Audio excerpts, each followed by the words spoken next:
Hello, and welcome back to Eunuch Corner Club Classic. I know it's been a few years, but there are things that I want to talk about, things I want to get off my chest, and things that I just want to hear myself say. And so I thought, well, that's why I started the Corner Club 5 years, 6 years ago now.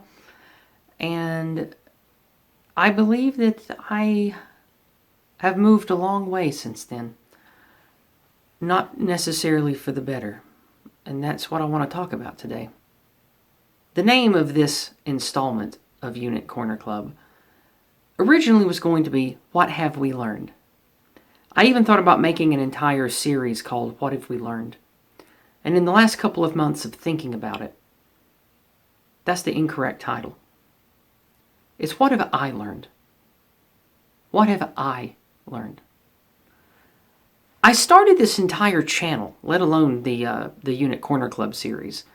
I started this channel to see if I was alone, to see if I was crazy, to see who else out there noticed that our good nature, our desires, the things that we were taught by our parents and grandparents.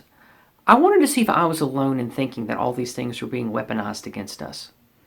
And if other people out there realized things were wrong, very, very wrong. And I'm not alone. There's plenty of people out there who think like me, who see this problem. So, what have I learned? I have learned that even the concept of identity as an American is a lie. Patriotism. It's jingoistic. It's based on false precepts. It's based on fake history. It's based on making the Anglo-Saxon and North European people of this place blame all of the woes and problems and civic and economic failures on other types of our own people. And in most cases, our own people themselves. Specifically the Germans. I've learned that despite loving America and being American, and despite my patriotic tendencies for this once great country, I suffer. This is personal. This ugly narrative of anti-white, anti-Western, anti-Christian, anti-male lies that we labor under. It has hurt me personally. I take it personally. I wasn't raised by shit-lib retards. I wasn't raised by anti-white non-whites. I wasn't raised by anyone other than fairly good, fairly intelligent, good old white Appalachians. That's who I was raised by. That's who my family is. I still live among them. But even they were raised on lies. They are a product of this horrible narrative, this evil machine. I learned that the values I was taught when I was young by my family, by television, by school, by church, were already many generations into this narrative of lies. And I'm not just talking about the unmentionable of the Holocaust or World War II stuff. That stuff is a given at this point. I'm talking about things that are more insidious. The why of Christianity. The why of being an American. Being a, quote, good person. A good American. These values are fake values as I learned them, as I was taught them, as they were enshrined to me. Not just by pinko, blue-haired commie professors. That's not what I'm talking about. The concept of America being a propositional nation where race doesn't matter, ethnicity doesn't matter, even native language doesn't matter, that's fake. That's a lie. That's a lie. It's an old lie. Then you have the lies that predate America, the lies of revolution, the lies of the Enlightenment. That it is noble, just, valuable, intelligent, beneficial to look beyond race and to only care about what the individual can offer the business or the community. Lies that have been enshrined for a very long time, now made real, cemented. Hollywood, printing presses, governments, churches, even the papacy. Most people that are even Catholic don't know what a massive takeover in the last 80 years there has been of the Catholic Church and the papacy. I think the hardest thing that I have learned is that the person I was between 15 and 30, I now view with disdain. I view as a pathetic child. And that's sad. That puts me in a very ugly place.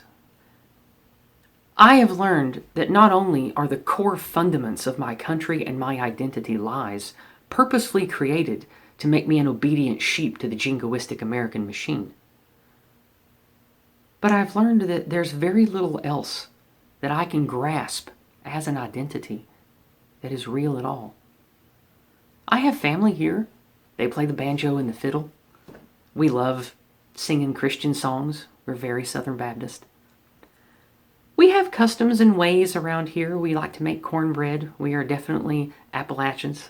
But when it comes to an identity bigger than family, clan, and where I live here in the mountains, there's nothing. Nothing. I want there to be nationalism. I want there to be powerful, bold European countries that hopefully would work together and not war on each other. But I've come to realize now they don't exist, really. They're gone. They are vestiges, echoes of a forgotten dream now.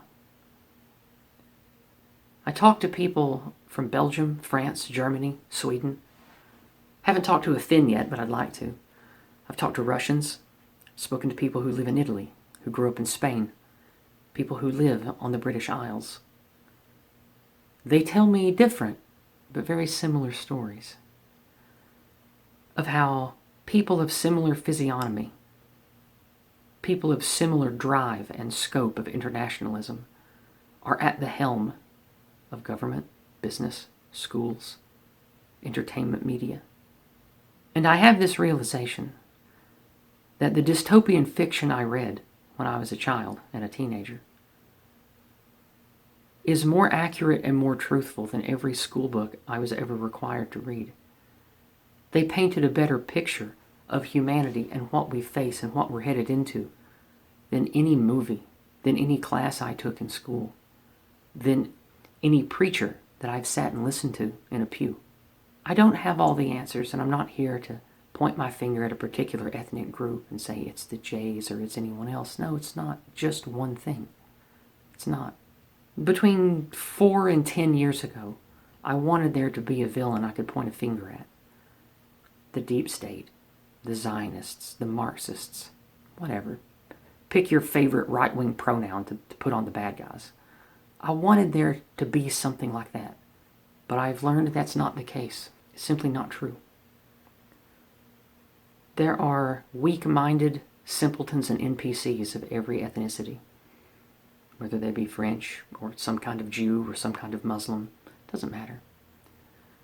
This army of bell curve rubes that are part of the machine, media journalists, bureaucratic functionaries, people who work meaningless jobs in these megacorps and NGOs that basically control half the planet.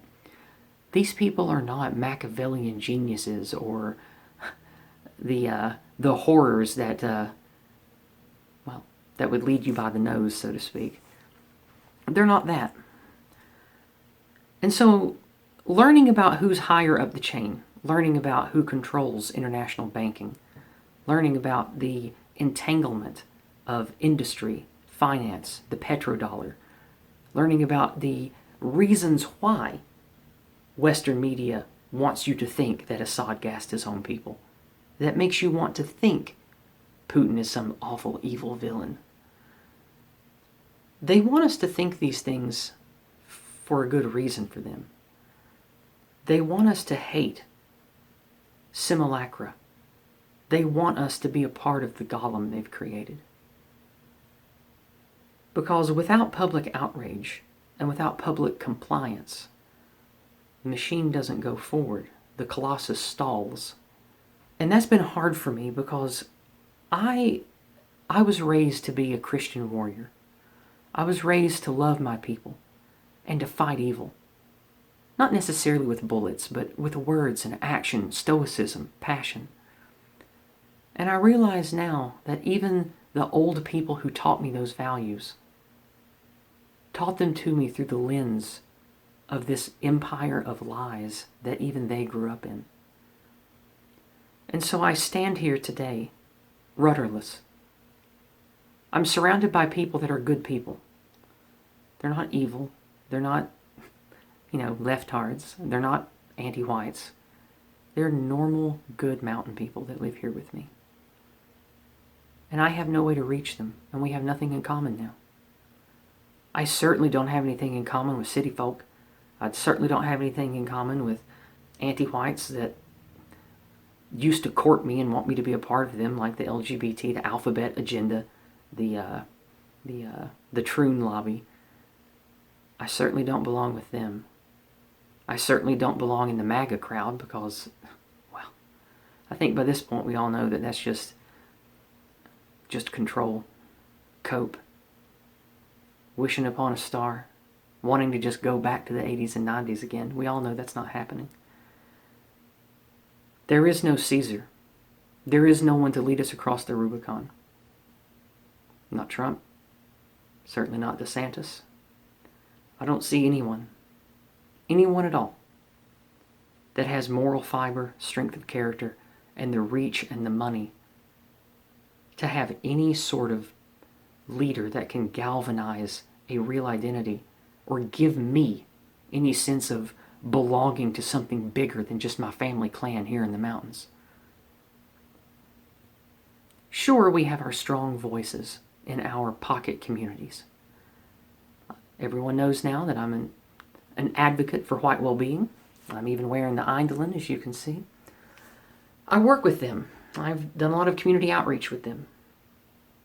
I'm also a part of the Mises Hoppy and Libertarian folks that like to talk about parallel building and building new businesses. Working with Jacob, talking to Oros Post, even old Don the Pleb, people like that. I love these people. They're good people. They want to build businesses and families along good values. But we're all plebs, all of us. Everyone I've ever met at a meeting, everyone I've shaken hands with, even men that are worth a few $1 million or run a $20 million small business, they're still plebs. They don't have connections. They don't have leadership. They don't have what it requires to fight and win against an empire of lies and tyranny that we all toil under. And I don't even know if that's a wise thing, if it was possible at this point. So, what have I learned? I have learned the darkness of age, the burden of wisdom. I have learned why I am sad, why I feel hollow, and why I feel like I'm a stranger to my own kin here. It's because I actually peeked behind the curtain and saw it was a series of curtains. Every curtain I pull back doesn't show me the wizard. It doesn't show me the magician's gears. It doesn't show me an assistant. It just shows me more curtains and more lies. I don't know where it leads, and I don't want to know. I'm tired. I'm running on fumes. I enjoy the people that I've met along the way. I enjoy knowing closer to the truth than I did know. But what I don't enjoy is realizing that there's very little I can do, really, in my lifetime, besides cultivate positivity, give people the mental and spiritual tools they need to protect themselves against the mind war. I'm planting seeds for trees I'll never know the shade of. But what hurts even more than that is believing that it's not going to be enough. That those seeds that I'm planting are going to have to manifest in people after I'm dead to take greater actions than we are capable of taking now, to have any kind of a chance at a future or a culture that I would consider respectable, noble, or good. I have learned that science isn't even science anymore. When I grew up, in the 80s mostly, I loved science. I loved nature shows. Even though very Christian, my family was also very scientific. They loved nature, biology, geography. I was taught all manner of things. I grew up reading encyclopedia world books, world book encyclopedias from, I think, 64, 63. They were pretty old. And I had a great love of the natural world, the great order of being. And so, as I grew up, the lies of the establishment and their horrible agents, it was easy for them to lead me astray. It was easy for them to say, oh, well, you love science. Well, science says that, there's no God, and science says religion is hokum, and science says A, B, C, D, and E, about whatever it is they cared about saying, about equality and gender and race and all the other lies that we know about now. And so, now that I'm 25, 30 years into adulthood now, I look now at government. I look now at corporations, printing presses, schools, the industry of education and medicines, healthcare, health insurance.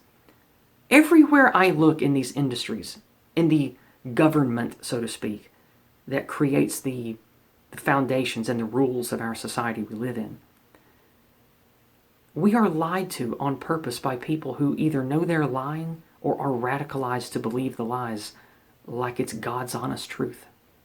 And so that shakes me to my core, because if I know that they lied to us about things in the 90s and the 80s and the 60s and the 50s and the 40s, if I know beyond shadow of a doubt we have been lied to in big ways about the biggest of things since before even my parents were born, it shakes me to my core to learn that, well, what if the underpinnings of science has been fake going all the way back then too? What if the people who I read about in old books, what if that's fake? What if that's part of the narrative? And as someone who already struggles with having an identity and having any kind of stability as I guess you could say a stable adult, of knowing what I should do, where I should go, being in between everything my whole life has been very hard. So I grasped onto things, movements, churches, schools, to have some kind of stability, some foundation, some platform that I could think, okay, this is a stable part of me now. Every time I've done that, it's fallen apart. That leaves me rudderless too. And so what else is left? There's religion, but I can't believe. I read the Bible, I pray, gone to church on and off my whole life. I find the Bible very interesting, and I like Christianity, I do. Despite knowing what I know about how compromised and corrupt it's been for such a long time, and knowing how Christian values are weaponized by not just the you-know-who, but by anyone who has the mind to utilize the values in Christianity against Christians. I know it has its faults, but I like it. I grew up in it. It's part of me. But even liking it, I don't really believe. I never have. I've never been able to believe in unseen forces, unseen evils and goods, gods, angels, monsters, ghosts. I've never been able to really believe in that stuff. I want to, but I just can't. And so the religious people that I know, and those of you who are dissidents, and the religious people in my family, you tell me to have faith, and you tell me to let that be my foundation, but I can't possibly believe in it. So it doesn't work. What else do I have? Civics, national identity, ethnic identity, racial identity, science. But now I've learned that all of these things are a mix of lies and ideologies that have been subverted into agendas to make corporations and power players on the planet rich and have total control. And so that robs any possibility I have of having any kind of fundamental, firm grasp on what is real and what I should be. People ask me oftentimes when they stream with me why I sound sad. This is why. It's because the more I learn, the emptier I am.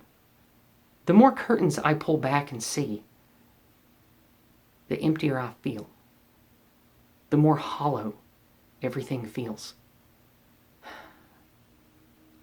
That's why I jumped on the white identity race train, is because out of all the things that I think are lies, I do think that ethnic and racial differences are real, and they are the thing that I believe has been denigrated and lied about the most in modernity.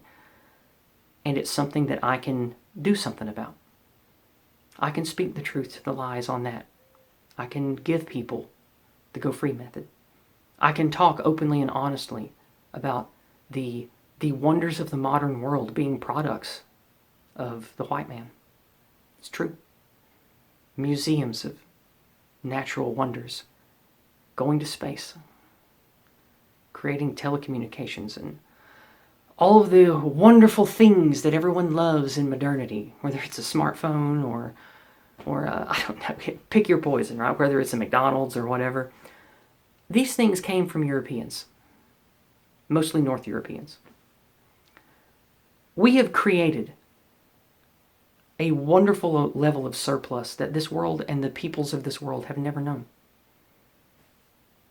And we're taught to hate ourselves. We're taught that we should give it all away. Or worse, we're taught that we're evil for even being gifted with this wonderful civilization because of the sins of our ancestors, which are also lies, by the way.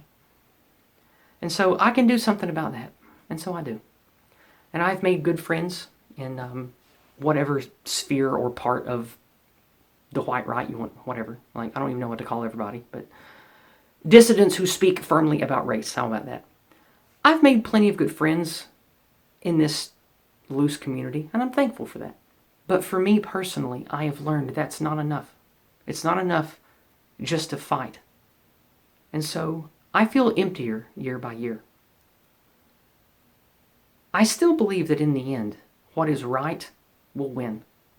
What is correct will win. I believe that no matter how bad things get in the West, I think that white people have a future of some kind, and I believe that eventually we will be in control of our destiny again. I just don't think I'll live to see it. And that hurts, because I don't have a single family member or a single person in my private life that I can talk to about this. And the few times I have tried, it's been met with fear, reticence, or sometimes even open hostility. And so that's what I have learned. I have learned that I walk a lonely road. And I know there are those of you out here like me. I've spoken to you many times. So I don't feel alone in that way. I just feel like my private life is becoming a smaller, more desolate little place. And the only thing that I can find real solace, real companionship in, is with people I've met online who have come to where I'm at. And that's sad. And that's what I've learned. So I don't know if I'll be doing another one of these, but I wanted to get this off my chest, and I wanted to have an anchor point in my channel of what the last 5 or 6 years has done to me and what I have learned and where I've gone. So I suppose, like Cypher from the Matrix, do I want the steak? Do I want the blue pill again? No. Despite how painful or ugly the truth is, I would rather operate on seeking the truth and knowing the truth, even if it damns me. Perhaps I'm too Faustian, or I'm trapped in my own Call of Cthulhu story, I don't know, but I don't want to go back. I just want to bring everyone else with me, because it feels lonely now. But the more of us that organize and speak publicly and build community, the less lonely that'll feel for the people that come after us. It's probably too late for me. I'm probably going to die in this island of misery one day, surrounded by people who have long forgotten who I was. But that's just how it is.